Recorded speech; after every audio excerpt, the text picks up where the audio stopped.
नमस्कार, आप देख रहे हैं जिया न्यूज और मैं हूं दीपांशु मदान। आज हमारे साथ हैं Sushil Kumar, not only the best wrestler of India बल्कि अगर कहा जाए कि विश्व के कुछ तमाम शानदार रेसलर्स में इनका नाम शुमार होता है तो कोई अतिशयोक्ति वाली बात नहीं होगी। वेलकम टू द शो सुशील। धन्यवाद।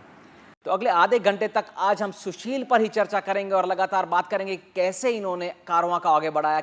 सुशील, सबसे पहले शुरुआत कहाँ से हुई, डिटर्मिनेशन कहाँ से आई, इंस्पिरेशन कहाँ से आई, कौन वो ताकत थी, कौन वो शख्सियत थी जिसको आप देख करके बड़े हुए और आपको लगा कि यार इस दुनिया में जाना? परिवार में कुश्ती का शौक़ था। दादाजी ने भी कुश्ती की, पिताजी ने भी कुश्ती की और मैं तो बहुत भाग्यशाली मानता हूँ अपने आप को कि अच्छे माता पिता मेरे को मिले हैं, अच्छे गुरु मेरे को मिले। फिर मैं छत्रसाल स्टेडियम में पिताजी ने मेरे को यहीं छोड़ दिया क्योंकि पिताजी ने जो हमारे गुरु हैं पद्मश्री महाबली सतपाल जी, उनकी कुश्तियाँ देखी हैं तो यहाँ बहुत अच्छा एक एक्सपोजर मेरे को मिला और उनका जो गुरुजी 82 के गोल्ड मेडलिस्ट हैं उनका अनुभव मेरे को मिला।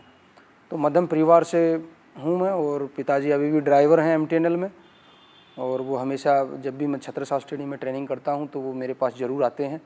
कुछ भी उनको अच्छा लगता है कि ये ठीक सुशील ने ये ठीक ट्रेनिंग की है या गलत की है तो उस पर एडवाइस देते हैं कि ये खाना है वो खाना।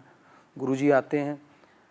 तो गांव मेरा नजफगढ़ के पास गांव है तो वहीं से बरपोला गांव की अगर बात की जाए, जैसे कि आपने कहा कि नजफगढ़ के पास का गांव है, क्या कुछ माहौल था वहां पर कुश्ती के लिए? पर्याप्त माहौल आपको लगा कि आपने सबसे पहले फैसिनेशन गांव में फैसिलिटी बहुत कम थी जी। और इसीलिए पिताजी ने मेरे को यहाँ गांव से दूर 25-30 किलोमीटर हमारा गांव से छत्रसाल स्टेडियम पड़ता है मॉडल टाउन, तो यहाँ मेरे को हॉस्टल में छोड़ा और खुद पिताजी दूध लेके डेली यहाँ आते थे उस टाइम पे। और अभी चलो कैंप चलते रहते हैं हमारे, कभी सोनीपत, कभी पटियाला, कभी लखनऊ में, कभी कहीं पे। तो जब वो नहीं आ पाते हैं क्योंकि उनको पूरा घर भी देखना होता है और बस परिवार में शौक़ था कि सुशील की रेसलिंग करानी है और बस ये था उनको भी कि हाँ अच्छा रेसलर ये बन जाए बस। जी, अगर मुश्किलों की बात करें तो जाहिर तौर पर कि मुश्किलें आई होंगी जब आपका करियर ग्राफ कर रहा था। ऐसे में सबसे जो आपको मुश्किल आती है वो याद में आती है वो कौन सी है कि वो ऐसा लम्हा था जो क्रिटिकल पोजीशन थी, चिंताओं का दौर था, फैमिली टेंशन थी, ऐसा कब कौन सा दौर? नहीं, फैमिली ने कभी मेरे को टेंशन दी नहीं। फैमिली में कैसी भी स्थिति हो, चाहे कितनी भी वो परेशान हो, मेरे को उन्होंने हमेशा जब मैं बताया इसीलिए मैं भाग्यशाली अपने आप को बहुत भाग्यशाली तो कैसी भी स्थिति परिवार में रही उन्होंने हर टाइम मेरे को सपोर्ट किया, चाहे वो कितने ही परेशान हो, मगर मेरे को कभी परेशान नहीं होने दिया उन्होंने। और जो मेरे को चीज़ चाहिए होती थी एक्विपमेंट्स वगैरह तो वो मेरे को वो प्रोवाइड कराते थे, वो कैसे भी करके उन्होंने कराया जी। अगर बात की जाए आपके कोच की, किसी भी व्यक्ति को ऊंचा जाने के लिए कोच की बहुत अहम भूमिका रहती है। ऐसे में सतपाल जी, उससे पहले अगर बात करें तो यशवीर जी, कैसा कारवां था ये और कहाँ से आपको ऐसा लगा कि ये मेरे को देख करके मार्गदर्शन में इनका लेकर के बहुत ऊंचा जा सकता हूँ, या फिर ये कहा जाए कि सतपाल जी ने आपको कैसे चुना कि यही मेरा खिलाड़ी होगा जिस पर मैं दाव खेलूंगा और इसे आगे ले जाऊंगा? नहीं, मेरे हमारे जो गुरु हैं पद्मश्री महाबली सतपाल जी, यहाँ आपने देखा कि छोटे छोटे बच्चे ट्रेनिंग करते हैं। जी जी।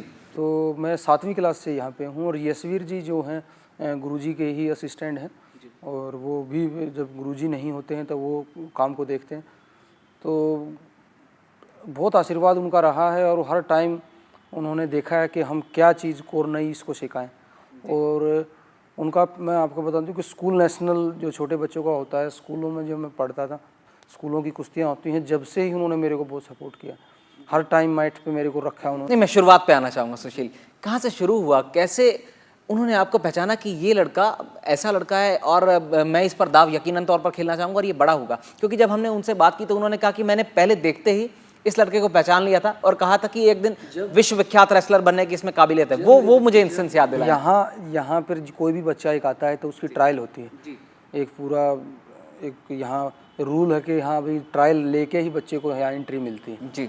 जब मेरी ट्रायल कराई गई तो जो यहाँ सीनियर बच्चे थे जो हमसे पुराने यहाँ रह रहे थे तो मैंने उनको 2-4 टेक्निक अच्छी लगाई तो गुरुजी ने जब भी मेरे को रख लिया कि हाँ पिताजी का नाम लेके दीवान जी इनको यहीं पे हम रखेंगे और आप जाएं, अब ये हमारे भी जिम्मेवारी होगी जी। तो जब से ही गुरुजी का बहुत आशीर्वाद मेरे पे रहा है। और मैं तो डर नहीं लगा कि इतने बड़े महाबली आपको रख रहे हैं, घर जाने का मौका नहीं मिलेगा, घर से दूर हो गए, टेक्निक सिखाएंगे, डांट भी पड़ेगी अगर कहीं ना कहीं चूक हुई? मेरे को कभी मेरी याद में आज तक गुरुजी ने मारा नहीं जी। मैं पहले ही कोशिश करता था कि जो वो चीज़ बताते मैं उनको ज़्यादा फॉलो करता। और एक फिर ये एक मन में रहता था बचपन से ही कि पूरा परिवार मेरे साथ में है, वो बहुत सपोर्ट कर रहा है कि मैं और चीज़ों को छोड़ के अपने इसी काम में मैं ध्यान रखूँ। पिताजी डेली आते थे घर से और वो आके यही एक बात कहते थे कि नहीं भाई, पूरे परिवार की जिम्मेवारी है, छोटे भाई हैं 2 मेरे से, उनकी भी जिम्मेवारी आप पे ही है। तो एक जिम्मेवारी को साथ में लेके चलते हुए उसी तरफ माइंड रहा ना, कभी घर पे ये कभी मन भी किया तो बस पिताजी या कोच साहब या गुरुजी एक ही बात ध्यान दिलाते कि नहीं, आपके पीछे पूरा परिवार है, हम लोग इतनी मेहनत कर रहे हैं, आपके साथी हैं जो वो आपके साथ मेहनत कर रहे हैं, तो आपकी भी जिम्मेवारी बनती है कि आप उनके कामों पे खरा उतरें। सुशील, इंडिया रिप्रेजेंट करना अपने आप में कितनी बड़ी थी? वो झंडे का मान, जो रिस्पेक्ट थी, वो जो आपने उसको शुरुआत की, वो कितनी बड़ी अपने आप में एक लम्हा था। अंडर 16 में मैं पहली बार मैनचेस्टर में इंग्लैंड में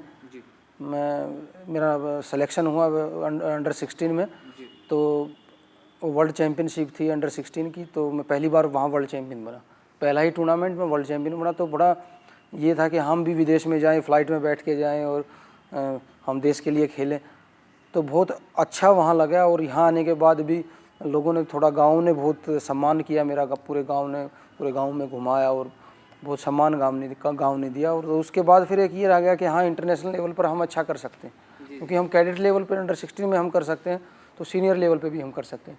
तो ऐसे ही साथ साथ जूनियर, फिर सीनियर, तो ऐसे ही चलता रहा। और इंटरनेशनल एकदम वो हमेशा जब भी बैठते हैं तो वो चीज़ ध्यान आती है कि वर्ल्ड कैडेट में जब फर्स्ट आया तो बहुत ज़्यादा खुशी हुई। एक वक्त ऐसा भी आया जब 2012 के लिए क्वालिफाइंग करते समय आपके कंधे में चोट लग गई थी, और वो बड़ी चिंता का विषय हो गया था, ना सिर्फ आपके लिए बल्कि परिवारजनों के लिए, कोच साहब के लिए, और तमाम जितने आपके समर्थक थे वो भी लगा करके बैठे थे टकटकी कि कब आप फिट होंगे, क्या आप लंदन जाएंगे, क्या खेलेंगे।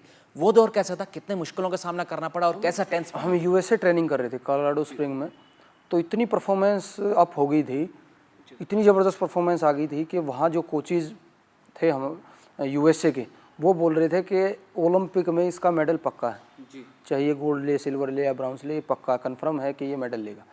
मगर फिर हम जैसे ही यूएसए से यहाँ आए, एक दिन ट्रेनिंग में पता नहीं लगा कैसे कंधे के पीछे का हिस्सा वो फट गया जी, और बहुत ज़बरदस्त चोट लगी। और उसके बाद ही 1 महीने के बाद क्वालिफाइड टूर्नामेंट था, फर्स्ट क्वालिफाइड, जो कजाकिस्तान में था, और वो चोट में ही वो टूर्नामेंट लड़ा, मगर बहुत माइनर डिस्टेंस से वो कुश्ती में हार गया वहाँ।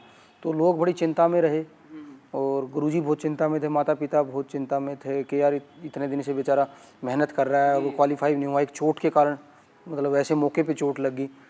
और मैं बहुत परेशान था कि यार सब लोग बहुत उम्मीद लगा के बैठे हैं, और उस टाइम पे बड़ा, मगर मैंने ट्रेनिंग नहीं छोड़ी। एक ये कि भी हाँ मेरे को चोट लगी तो मैं ट्रेनिंग छोड़, नहीं, मैंने ट्रेनिंग नहीं छोड़ी। और चाहे मैं, मतलब इतना परेशानी में वो टाइम मेरा गया है, मैं बताते हुए भी बड़ा अजीब सा लगता है कि आँखों में से पानी निकल रहा है और मैं ट्रेनिंग कर रहा हूँ, मतलब रोते रोते मैंने ट्रेनिंग की है।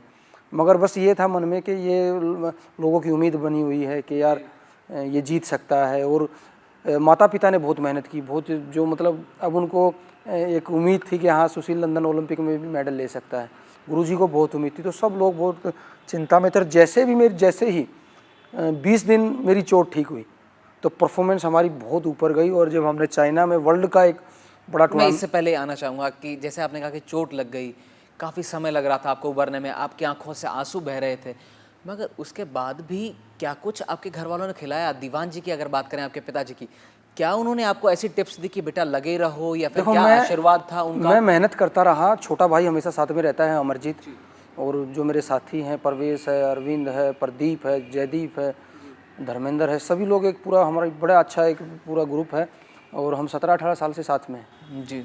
तो उनकी बहुत मेहनत। मैं ट्रेनिंग करके आता, मैं सो भी जाता, मगर वो हाथ का ट्रीटमेंट करते रहते, वो उसको फिजियो करना है या कुछ भी उसकी प्रक्रिया करनी है, और खाने पिलाने में, तो वो उनकी एक टीम थी वो लगी हुई थी। तो मैं बता रहा कि बहुत भाग्यशाली हूँ कि अच्छी टीम मेरे को यहाँ मिली हुई है।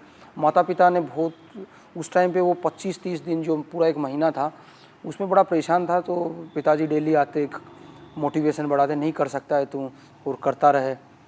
तो उस टाइम पे एक ज़रूरत रहती है आदमी को, जब कोई मोटिवेशन बढ़ाए जाए, एक धीरज बढ़ाए कि नहीं आप कर सकते हो, कोई दिक्कत नहीं, चोट वोट लगती रहती है, और आप जैसे ही ठीक होगे तो आप क्वालिफाई भी करोगे और मेडल भी लोगे। जी, लंदन ओलंपिक में गए, आपने बादशाहत कायम कर दी और देश को गर्वान्वित कर दिया वहाँ से।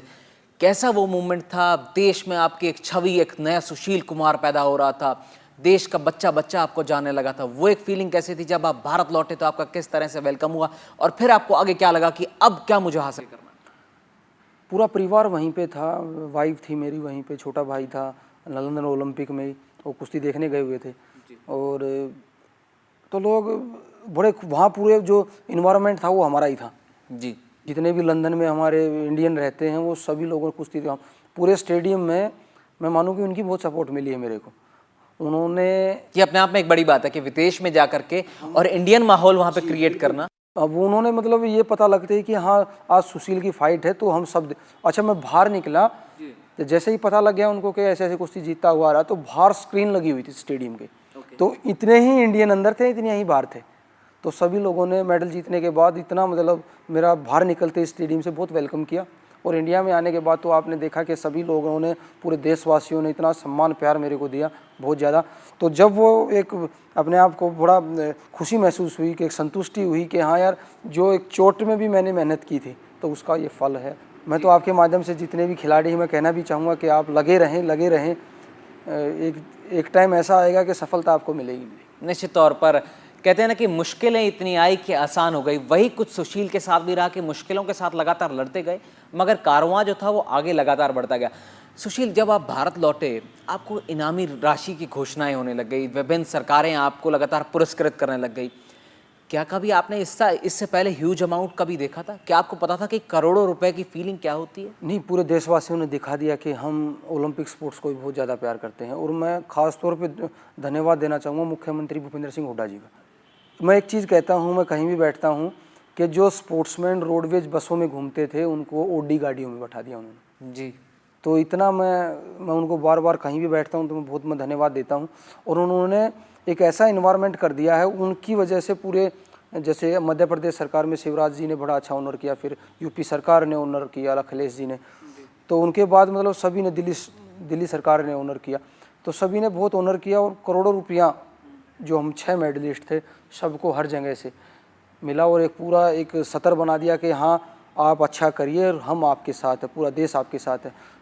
उस पैसे की क्या वैल्यू थी आपके लिए? क्योंकि आप लोग एक मध्यम परिवार से थे, बहुत ज़्यादा अमीरी आपने नहीं देखी थी, बहुत ज़्यादा पैसा आपने नहीं देखा था। जैसे आपने बात की कि ऑडी गाड़ी शायद जाने से पहले पता भी नहीं होगा कि ऑडी क्या नाम होता है और क्या ब्रांड होता है। जी जी। मगर इतना पैसा जब आपने देखा तो क्या नहीं लगा कि अब मेरी जो फीलिंग है उसको पर लग जाएंगे, मेरी ज़िंदगी को पर लग जाएंगे? वो डाउन टू अर्थ रहने का जज्बा कहाँ से आया? नहीं, वो मैं बताऊं भाई साहब आपको कि माता पिता के संस्कार, गुरुओं के संस्कार और जो साथी साथ में रहते हैं उनकी बातों को साथ में लेके, क्योंकि वो बहुत अच्छे हैं। वो हमेशा मेरे पिताजी अब भी जब वो अपने जॉब करते हैं तो अपनी गाड़ी चलाते हैं, वो MTNL में ड्राइवर हैं तो वो गाड़ी चलाते हैं अपनी, वो के बोलते हैं कि अपना काम तेरा काम है, तू अच्छा से कर, मैं अपना काम करूँगा। इसी की वजह से हम यहाँ तक पहुँचे।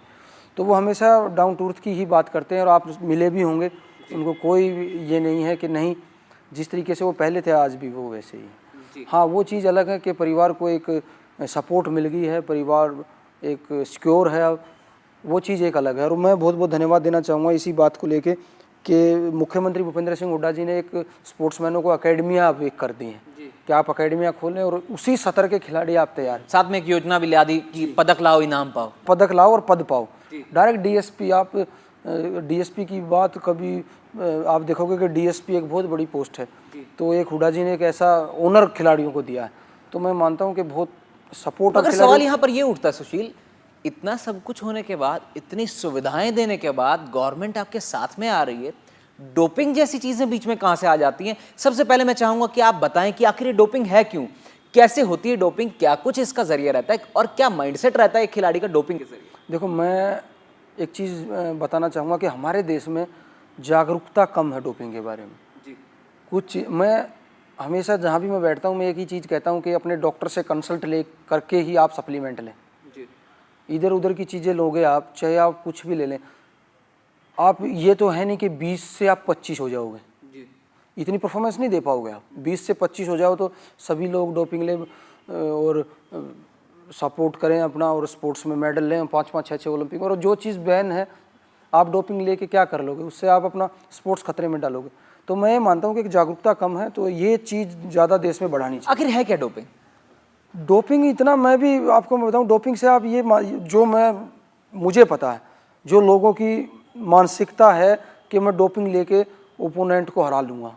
ये एक बहुत ही छोटा सा ब्रेक ले रहे हैं, डोपिंग की बात पर फिर से आएंगे क्योंकि सुशील अभी ढंग से नहीं बताया। सुशील ने, हम इसको जांचेंगे, परखेंगे, अंदर की बात निकालना चाहेंगे कि आखिर डोपिंग है क्या। बहुत ही छोटा सा ब्रेक ले रहे हैं, आप देखते रहिए सुशील के साथ खास बातचीत।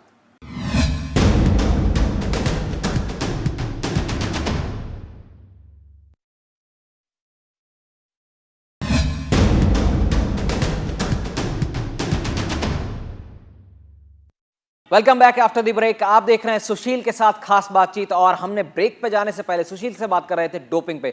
सुशील, आखिर क्या है डोपिंग? अभी तक हमें तो समझ आई नहीं है, आप दर्शकों को समझाइए किस तरह से होती है डोपिंग, क्यों होती है डोपिंग और इसका टारगेट क्या रहता है, क्यों ली जाती है डोजेज? देखो, मैं डोपिंग के बारे में मेरे को भी इतना नहीं पता, मगर मैं जो मेरे को पता है वो यही है कि जो खिलाड़ी सोचते हैं कि यार डोपिंग लेने से मैं 20 से 21 हो जाऊं या 25 हो जाऊं, वो अपना जो रिजल्ट है वो दे पाऊं अच्छा। मगर मेरे को जो लगता है बिल्कुल ऐसा नहीं है। मैं तो आपके माध्यम से जितने भी खिलाड़ी हैं सबसे यही एक गुजारिश करूंगा कि डोपिंग लेके आप अपना जीवन तो बिल्कुल अंधकार में ले ही जा रहे हो, और दूसरा अपना जो आगे स्पोर्ट्स नहीं कर पाओगे। अब एक बार एक बैन हो जाता है तो आप ये मानो कि 4-5 साल आपके ख़राब हो गए। और स्पोर्ट्समैन का एक एक साल, एक एक दिन भी बहुत कीमती होता है। और दूसरी बात कि आप अपने ही बॉडी को ख़राब कर रहे हो। आप किसी चीज़ पे ज़्यादा जोर डालोगे, आपके हार्ट फेल हो सकता है, किडनी फेल हो सकती हैं, कोई भी आपको दिक्कत हो सकती है बॉडी में। तो मैं तो आपके माध्यम से बस यही एक बात कहूँगा कि डोपिंग से आप लोग बचें, जो भी लोग इसको जिसके भी माइंड में है। और ऐसा कुछ भी नहीं है कि आप डोपिंग लेके आप बहुत अच्छा कर सकते। मगर ली क्यों जाती है? इसके पीछे का पर्सपेक्टिव क्या रहता है? टारगेट क्या रहता है? मुझे जो लगता है कि लोगों को जानकारी नहीं है। मैं आपके माध्यम से बस जो हमारे अधिकारी हैं उनको बस मैं एक ही राय में दूंगा कि हर जगह जहाँ कैंप हैं, कैंप नहीं भी हैं, छोटे छोटे सेंटर हैं, वहाँ पे इन चीज़ों को जागरूक करने के लिए डॉक्टरों को भेजें, उनकी क्लासें लगाएं कि डोपिंग के ये बेनिफिट हैं, ये नहीं हैं, डोपिंग लोगे तो आप ये कर पाओगे, डोपिंग नहीं लोगे तो आप ये कर पाओगे। तो वो चीज़ें लोगों के दिमाग में डालनी पड़ेगी। एक आप यहाँ बैठ के हम बोल दें कि नहीं डोपिंग लेने से ये हो जाएगा, नहीं, आप लोगों को बताना होगा, लोगों को हर जगह जाके कि डोपिंग के ये नुकसान है लोगों को बताना चाहिए। क्योंकि खिलाड़ी अपने काम में लगा रहता है और उसको पता नहीं रहता कि ये चीज़ ठीक है, ये गलत है। और एक चीज़ और मैं सलाह देना चाहूँगा कि कंसल्ट डॉक्टर हैं जो उन्हीं से आप सलाह लेके जो भी मेडिसिन है वो आप लें। जी, एक हिंदी की बहुत ही अच्छी कहावत है, जो भरा नहीं है भावों में बहती जिसमें रसदार नहीं, वह हृदय नहीं, वह पत्थर है जिसमें स्वदेश का प्यार नहीं। क्या इस भावना पे सवाल या निशान नहीं उठ जाते हैं जो व्यक्ति डोपिंग का सहारा लेकर के देश भावना को भूल जाते हैं और फिर उसके खिलाफ जाने लगते हैं? देखो, एक चीज़ मैं बताऊंगा कि बड़ा गलत मैसेज डोपिंग का जाता है। आप मेडल ले लेते हैं और आप डोपिंग में पकड़े जाते हैं तो पूरे देश पे एक लांछन लगता है कि यार इसने डोपिंग ले की। तो वो देश की भी बात है। तो मैं यही एक बात कहूँगा ना कि आप लोगों को बताएं हर सेंटर में जाके, ये आप करोगे तो आपसे ये नुकसान है, इसमें ये देश हित में भी नहीं है, आपके हित में भी नहीं है, आप अच्छा नहीं कर पाओगे, आप सिक्योर भी नहीं है इसमें। तो वो चीज़ एक अधिकारी जाएं, हर सेंटर में जाएं, ये चीज़ बताएं, तो मैं मानता हूं कि लोगों में जागरूकता होगी और इन चीज़ को दबाया जा सकता। जी सुशील, आपका करियर तो बहुत परवान छू रहा था, इस बीच आपको एडवर्टीजमेंट की दुनिया में आपने कदम रखा। माउंटेन ड्यू हुई या फिर इमामी, आप तमाम तरीके के एड्स आगे करते चले गए और कारवा जो है वो आगे बढ़ता ही गया। इस बीच आपने एक शराब के विज्ञापन के लिए मना कर दिया था, इनकार कर दिया था, वो ज़रा विवाद बताएं, क्या कुछ हुआ था और किस लिए आपने मना? मैं आपके माध्यम से बस यही कहना चाहूँगा कि शराब का जो ऐड था अल्कोहल का, मैंने इसीलिए मना किया क्योंकि मैं स्कूलों में मैं जाता हूँ, कॉलेजों में मैं जाता हूँ और सबसे मैं यही बोलता हूँ कि हम जब भी आगे बढ़ सकते हैं, युवा जब भी आगे बढ़ सकता है कि नशे की चीज़ों से आप दूर रहें। जी। और नशे में आप अपने खुद की भी सुरक्षा नहीं कर पाएंगे, घर वालों की सुरक्षा नहीं कर पाएंगे। आप दारू पी लेते हैं, चाहे वो आप 1 पैग लें या 2 पैग लें, आप लेके घर पे सो भी रहे हैं तो आप को जो हमारा कानून है उसमें भी आपको बयान देने के हकदार नहीं होते, क्योंकि सब कहेंगे कि किसने अल्कोहल। 1 पैक 2 पैक की बात की, आप कितने पैक लेते हैं? नहीं, मैं बिल्कुल भी नहीं, और क्योंकि मैं तो खुद सबको राय भी यही देता हूँ और इसीलिए मैंने अल्कोहल का। क्या आपने कभी छुई भी? नहीं, बिल्कुल भी नहीं। और ये कभी मन नहीं किया बड़े बड़े खिलाड़ी छूते हैं, बिल्कुल भी क्रिकेटर्स नहीं। की बात हमारा करें, हमारा टेनिस जो स्टार्स की बात करें? नहीं, आपको मैं बताऊं कि खिलाड़ी जो अच्छा होगा वो बिल्कुल नहीं पिएगा, क्योंकि उसको पता है कि ये चीज़ बहुत गलत है आपके क्या शरीर के। कॉन्ट्राडिक्टरी स्टेटमेंट दे रहे हैं? आपने कहा है कि जो खिलाड़ी ऐसे करेगा वो गलत खिलाड़ी, इसका मतलब क्रिकेटर्स जो कि तमाम पार्टीज में पाए जाते हैं वो गलत हैं? मुझे नहीं पता, कोई सचिन जी हैं, सचिन जी महान खिलाड़ी हैं हमारे, सबको अच्छी राय वो देते हैं। हमने तो कभी देखा नहीं, और हम उनके कई बार मैं उनसे मिला भी हूं, उनसे बात भी हुई, तो वो बड़े ऐसे खिलाड़ी, और खिलाड़ी वही है जो गलत चीज़ों से दूर रहे। नशे की बात जरा आई है तो कहीं ना कहीं नाम सामने आ जाता है, विजेंद्र का भी नाता जुड़ गया कैसे ना कैसे, जाने में अनजाने में, हालांकि अभी तक भी कुछ प्रूव नहीं हो पाया है। दुखद हादसा कहेंगे? नहीं, मैं एक ही चीज़ कहूँगा कि विजेंद्र जो है बड़ा हमारे देश का बड़ा महान खिलाड़ी है, और हमारे देश को बहुत गौरवान्वित उसने किया है। और ये चीज़ जब हमारे मीडिया के माध्यम से मेरे पास आई, तो मैंने जब भी यही एक बात कही थी कि विजेंद्र बहुत अच्छा लड़का है और उसको पता है कि देश के हित के लिए क्या काम करना है और क्या नहीं करना है। और मैं अभी बताऊं कि वो प्रूफ भी नहीं हुई वो चीज़। जी जी। तो वो किस तरीके से किसी का प्लान था या कुछ था, वो मुझे अब तक नहीं पता है, क्योंकि मैं अभी यही एक बात कह रहा हूँ कि विजेंद्र हमारे देश का बहुत टैलेंटेड खिलाड़ी है और देश को बहुत गौरवान्वित उसने किया। जी। अरविंद केजरीवाल की सरकार बनी है दिल्ली के अंदर, नई नई युवाओं के लिए कहा जाता है कि सरकार बनी है और युवा शक्ति को आगे बढ़ाने के लिए बनी है, भविष्य लोगों का अब उजागर यहाँ से हो सकता है। क्या आपको लगता है अरविंद जी ये तमाम काम कर पाएंगे? और अगर आपका पर्सपेक्टिव देखा जाए तो पहले शीला दीक्षित थी, अब अरविंद केजरीवाल, आपने वो सरकार भी देखी है, ये सरकार भी, कौन सी सरकार में आप बेहतर कहना चाहेंगे काम हो रहा है? देखो, अभी अरविंद केजरीवाल जी ने अभी शपथ लिए, तो मैं उनको बहुत बहुत मुबारकबाद देना चाहूँगा कि हाँ, लोगों ने बहुत उम्मीदें हैं उनसे, और ये दिखा भी दिया है दिल्ली ने। और शीला दीक्षित जी ने बड़ा अच्छा काम स्पोर्ट्स के लिए किया है।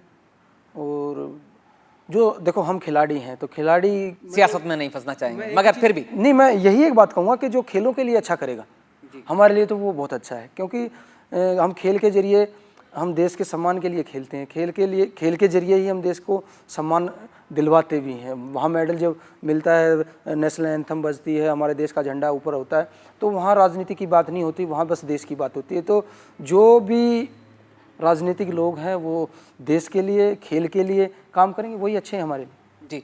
मगर फिर भी शीला दीक्षित के आपने 15 साल का राज देखा है, कैसे उसमें कोई विपदा आई, कोई दिक्कत आई आपको? कुछ तो ऐसी वीक पॉइंट या फिर प्लस पॉइंट रहे होंगे जो आपको हेल्प किया या फिर नुकसान हुआ? स्पोर्ट्स के लिए उन्होंने बहुत काम किया है। और स्पोर्ट्स के, ये दिल्ली सरकार का ही स्टेडियम आप देखेंगे, बहुत अच्छा स्टेडियम 2010 में उन्होंने बनवा के दिया, और उसके बाद हम डेवलप भी बहुत हुए जी। हम वर्ल्ड चैंपियन भी बने, एशिया चैंपियन भी बने, और उन्होंने ऑनर भी किया दिल्ली सरकार ने।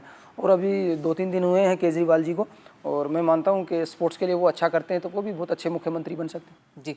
सचिन तेंदुलकर को भारत रत्न दी जाने की बात की जा रही है, क्या आपको लगता है सही है, या फिर दादा ध्यानचंद और जो 2-3 नाम और? देखो, हमारे देश के बड़े महान खिलाड़ी हैं सचिन जी, और उन्होंने कितने साल देश को गौरवान्वित किया है, देश के सम्मान के लिए वो लड़े हैं, देश के सम्मान के लिए वो खेले हैं, तो वो उनका हक बहुत पहले था और उनको मिल जाना चाहिए। और दादा ध्यानचंद इसमें डिजर्व नहीं करते थे, क्योंकि सचिन से तो बहुत पहले उन्होंने वो कर दिया था, जर्मनी वर्ल्ड कप जिताया। वही बात मैं कहना चाहूँगा, जिनको टाइम पे सम्मान मिलता, अभी सचिन जी को सम्मान मिला है, बड़ा एक समय पे, बड़े टाइम पे उनको एक सम्मान मिला, और उस सम्मान का गौरव बहुत, मतलब एक महत्व भी हो जाता है। अब दादा ध्यानचंद जी गुजर चुके हैं, और उनको ये चीज़ बहुत पहले मिल जानी चाहिए थी। मैं तो बस यही एक बात कहूँगा कि दादा ध्यानचंद जी को भी मिलना चाहिए, और जिन्होंने भी देश के लिए अच्छा काम किया है। और दादा ध्यानचंद ने कितनी बार देश को गौरवान्वित किया है, हॉकी को उस मुकाम तक पहुंचाया है उन्होंने, तो उनको भी मिल जाना चाहिए, और दोनों को साथ दे देते तो कोई बड़ी बात नहीं। आपको नहीं लगता खेल में सियासत नहीं फंसनी चाहिए? अभी सुप्रीम कोर्ट ने कहा कि जो बड़े पदों पे लोग हैं वो या तो खेल से जुड़े हुए हों या फिर खिलाड़ी हों, तब सही है। अब ये कहीं ना कहीं बिजनेसमैन जो आ जाते हैं, कहीं ना कहीं खेल की परंपरा जो एक अधिकारी होते हैं, वो एक, आप एक छोटी चीज़ मानो, जो एक इंजीनियर होता है वो इंजीनियर की बात करेगा, वो अलग अपना क्षेत्र हो जाता है। उसको स्पोर्ट्स का क्षेत्र है, वो अलग क्षेत्र है। वो स्पोर्ट्स को उसको पता है कि हम क्या और अच्छा कर सकते हैं, कैसे हम डेवलप कर सकते हैं, तो स्पोर्ट्समैन को उसको रखना चाहिए साथ में। और बस मैं यही कहूँगा कि स्पोर्ट्समैन जो जिस क्षेत्र का आदमी है वो उसी में अच्छा कर पाएगा। आप मीडिया में हो तो आप मीडिया में ही अच्छा कर पाओगे, रेसलिंग में अच्छा नहीं कर पाओगे, आप स्पोर्ट्स में अच्छा नहीं कर पाओगे। तो जो जिस क्षेत्र का है तो उसको मौका देना चाहिए, और वो उसी क्षेत्र में अच्छा कर सकता है। और मैं मानता हूँ कि ऐसे ही होगा तो और डेवलप होंगे। अब आप पे वापस आ जाते हैं सुशील, आपके करियर पर। फिलहाल ने हाल ही में 60 और 66 किलोग्राम वर्ग को हटा दिया है। रियो ओलंपिक के लिए कुछ ही समय बचा हुआ है, ऐसे में अब क्या सोचते हैं, क्या ये चिंता का विषय नहीं है आपके लिए? क्योंकि अगला किलोग्राम वर्ग तो 74 किलोग्राम है, ऐसे में तो आपको वजन बढ़ाना ही होगा। कितना मुश्किल रहेगा ऐसा करना, और क्या आप इसके लिए प्रिपेयर्ड थे पहले से? आपको पता था कि ऐसा हो सकता है? अब आगे के लिए फर्दर प्लान्स क्या होंगे? नहीं, पता नहीं था कि ऐसा हो सकता है, मगर ऐसा हुआ है तो पूरे वर्ल्ड में बहुत असर पड़ा है इसका, क्योंकि 66 और 74 का कंपटीशन एक हो गया जी। और मैं मानता हूँ कि अब और मेहनत करनी होगी, और जो लोगों की उम्मीद है उसको देखते हुए, क्योंकि मेहनत ही एक ऐसा जरिया है कि आप उस चीज़ को सफल कर सकते हैं, और मेहनत करेंगे। और अभी गुरुजी ने एक टारगेट बनाया है मेरा और योगेश्वर का कि इस तरीके से आप अभी लड़ें, तो उसके बाद हमें देखते हैं और मेहनत करेंगे कि 74 पे भी कब्जा करें। शायद बहुत ही कम लोगों को पता होगा कि सुशील अपने पूरे करियर के दौरान वेजिटेरियन रहे हैं, और यही इन्होंने अभी भी कहा कि मैं आगे भी वेजिटेरियन रहूंगा। हालांकि एक इन्होंने एग की ऐड जरूर की है। सुशील, उस बात को जरा बताएं कि आपने ऐड तो कर दी, मगर आप टोटल वेजिटेरियन रहे हैं। दूध दही का खाना और नंबर 1 हरियाणा ऐसे ही जो कि हुड्डा सरकार में चलता रहा था वही खाया? बिल्कुल बिल्कुल, देसी जो खाना रहा है वो हमेशा से मेरा रहा है, और मैं वेजिटेरियन हूँ। और मैं एक चीज़ और बताना चाहूँगा कि हमारे ऊपर जर्मनी में एक इंस्ट्रक्टर थे एक यूनिवर्सिटी में, तो वो लंदन ओलंपिक में आए हुए थे, तो उन्होंने बताया कि मैंने आपके ऊपर 1.5-2 घंटे का स्पीच दी है कि वेजिटेरियन होने के बाद भी ओलंपिक में लोग मेडल ले रहे हैं जी। तो मैंने आपके, और मैं स्पेशल आपसे ही मिलने आया हूँ, मुझे पता था कि आप, और वो लोग बड़ा मतलब इतनी, मेरे को इतनी खुशी हुई कि हाँ, वेजिटेरियन लोगों के लिए जर्मनी तक ये बात है। तो वेजिटेरियन होते हुए भी आप पावरफुल हो सकते हैं, स्टेमिना आपके अंदर आ सकता है। कभी ऐसा नहीं आया, कभी किसी फिजियो ने, कभी किसी डॉक्टर ने सलाह नहीं दी कि अगर आप नॉनवेज खा लेंगे तो फिर ज्यादा एफिशिएंसी बढ़ जाएगी, माशाल्लाह, और तंदुरुस्त हो जाएंगे और अंग्रेजों को भी मात देने लग जाएंगे जो बड़े खिलाड़ी हैं? ऐसा कुछ नहीं है, और आप देख रहे हैं कि पावर में भी हम ठीक हैं, स्टेमिना में भी हम ठीक हैं, और वेजिटेरियन रह के भी हम कर सकते हैं, कोई बड़ी बात नहीं। कर्ट एंगल हाल ही में भारत आए थे, आपकी क्या बातचीत हुई उनसे? नहीं, उन्होंने बहुत अच्छा लगा उनको कि हाँ, रेसलिंग जो कुछ इंडिया की रेसलिंग है बहुत बढ़ रही है, और उन्होंने एक बड़ी अच्छी बात कही। गुरुजी ने पूछा कि भी अब जो यूएसए रेसलिंग है तो इंडिया रेसलर को कैसे मानती हो? तो वो बोलती है, उन्होंने बोला कि जब मैं ओलंपिक में खेलता था और जब मैं ये सोचता था कि इंडिया के साथ कुश्ती आनी चाहिए, मगर अब टीम में ऐसा है यूएसए की में कि इंडिया से बच के किसी के साथ कुश्ती है। रियो ओलंपिक की तैयारी कैसी? बिल्कुल, बहुत ज़ोरों से रियो की तैयारी चली हुई है कि फिर से हम देश के लिए कुछ अच्छा कर सकें। जो आपके साथ स्टूडेंट्स हैं जो बड़े हो रहे हैं, अब आप जो अकेडमीज़ में आप जाते रहते हैं, एज अ कोच जाते रहते हैं, खेलते तो हैं ही, क्या कुछ आप उनको संदेश देना चाहते हैं? मैं आपके माध्यम से बस यही कहूँगा कि जितने भी हमारे किसी भी क्षेत्र के खिलाड़ी हों, आप बड़ों का सम्मान करें, गुरुओं का आशीर्वाद आप रखें, और बहुत सारी मेहनत करें, क्योंकि शॉर्टकट किसी भी शॉर्टकट से आप कुछ नहीं हासिल कर पाएंगे। आप हार्ड वर्क करें और मेहनत करें, और देश के लिए मेडल। बहुत बहुत धन्यवाद सुशील, आप हमारे शो में आए, और हम उम्मीद करते हैं कि आप नई नई बुलंदियों को छू करके भारत के लिए एक बार फिर से रियो में गोल्ड लेकर के आएंगे। तो ये थे सुशील कुमार, जो कि ना सिर्फ शालीन थे बल्कि पूरे इंटरव्यू के दौरान मुझे तो ऐसा नहीं लगा कि कहाँ पर ये एक छोटे से गांव हरियाणा का लड़का इतना बड़ा हो गया, और उसके बाद आज इतने विश्व विख्यात हो गया, उसके बाद भी still down to the very earth. बहुत ही कम लोगों के साथ ऐसा होता है, मगर देखना ये होगा कि क्या ये सुशील की तरह और भी कई सुशील भारत की ये स्वर्ण भूमि निकालेगी, क्या हरियाणा की स्वर्ण भूमि ऐसे कई और सुशील पैदा कर पाएगी। अगले एपिसोड में बात करेंगे किसी और खास शख्सियत से, तब तक के लिए दीजिए इजाजत, नमस्कार।